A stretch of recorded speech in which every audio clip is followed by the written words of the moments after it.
Hello friends, আজকে আমরা কথা বলতে যাচ্ছি নভেম্বরে আসা কিছু কে ড্রামা নিয়ে। এর ভিতরে থাকতেছে কমেডি, অ্যাকশন, রোমান্টিক, থ্রিলার ও হিস্টোরিক্যাল কিছু ড্রামা। সো ফার্স্ট নভেম্বরেই আসতেছে একটি রোমান্টিক ড্রামা, যেটি হচ্ছে গিয়ে লাস্ট সামার। এটি একটি romantic comedy drama. So first November থেকেই আমরা ড্রামা দেখতে পারতেছি, এবং থার্ড নভেম্বরে আরও একটি নতুন ড্রামা আসতেছে, যেটার নাম হচ্ছে গিয়ে nice to not me two. এটিও একটি রোমান্টিক কমেডি ড্রামা, এবং আমার মনে হচ্ছে এটা আমার বেস্ট ড্রামা হতে যাচ্ছে নভেম্বরের।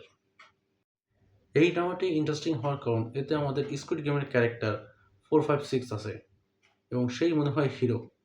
অ্যাকচুয়ালি নট শিওর আমি। এবং আমাদের নেক্সট ড্রামা হচ্ছে কি অ্যাকশন লাভারদের জন্য। এটি হচ্ছে কি 5 নভেম্বর রিলিজ হচ্ছে, দি ম্যানিপুলেটেড। এটি হচ্ছে কি অ্যাকশন। এই ড্রামাতে থাকতেছে অ্যাকশন ও থ্রিলার, এবং সাসপেন্স থাকবে সেহেতু দেখতে ভালোও লাগবে।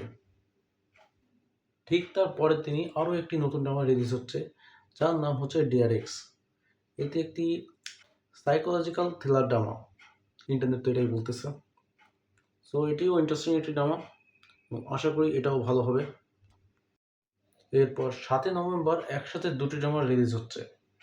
প্রথমটি হচ্ছে অ্যাজ ইউ শুড বাই। এটি একটি ক্রাইম থ্রিলার ড্রামা, এবং এটিও দেখে তো মনে হয় ভালোই হবে। আশা করি এনজয় করবেন।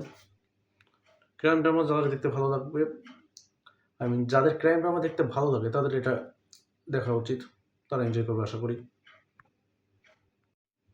এবং 7 নভেম্বর রিলিজ হওয়া আরেকটি ড্রামা নাম হচ্ছে কি মুন রিভার।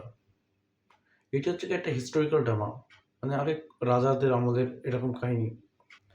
এবং এতে হচ্ছে যে রোমান্টিক ড্রামা এবং হিস্টোরিক্যাল রোমান্টিক ড্রামা দেখানো হবে।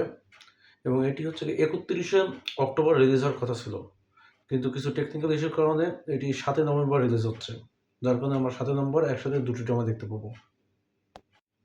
এবং আমাদের লিস্টের লাস্ট ড্রামা যেটি কনফার্ম রিলিজ হচ্ছে, আমরা যে কটা ড্রামার নাম দিলাম সবকটাই কনফার্ম রিলিজ হচ্ছে, এবং এটি আমাদের লিস্টের লাস্ট। এটি হচ্ছে কি ডাইনামাইট কিস। এটি একটি রোমান্টিক কমেডি ড্রামা, এবং আমি কমেডি ড্রামা দেখতে অ্যাকচুয়ালি অনেক পছন্দ করি, এবং এটার জন্য আমিও এক্সাইটেড আছি। আশা করি এটাও দেখতে ভালো লাগবে। আশা করি আপনাদের ভিডিওটা ভালো লাগছে, এবং আপনারা কোন টাইপের কন্টেন্ট দেখতে পছন্দ করেন সেটি অবশ্যই জানাবেন। আমি ওই টাইপের কন্টেন্ট আনার ট্রাই করব। Thank you so much for watching.